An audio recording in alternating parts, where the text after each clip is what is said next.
ไปที่แจ้งการเกี่ยวกับเรื่องงานการศึกษา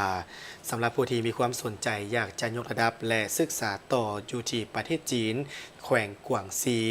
เซินเข้าร่วมงานวางแสดงผลการศึกษาเพื่อเป็นการเฉลิมฉลองวันสร้างตั้งสายผูกพันการทูตลาวจีนครบรอบ 65 ปี ปีมิตรภาพลาวจีนและครบรอบวันสร้างตั้งมหาวิทยาลัยแห่งชาติครบรอบ 30 ปี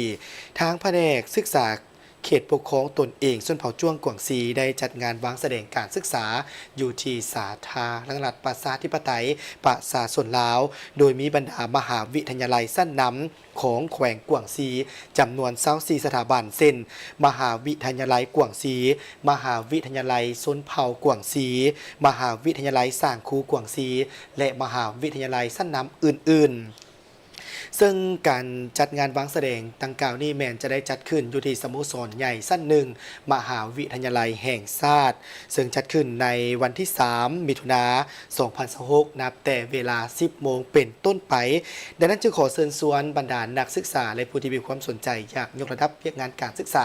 สามารถเข้าร่วมชมและศึกษาข้อมูลได้โดยบ่ได้เสียค่าเจ้าท่านผู้ชมนั้นก็ถือว่าเป็นการประชาสัมพันธ์กันแล้วกันท่านผู้ชมจากนี้ไปติดตามรับชมสถานการณ์ข่าวที่เกิดขึ้นอยู่ต่างประเทศพร้อมด้วยข่าวกีฬา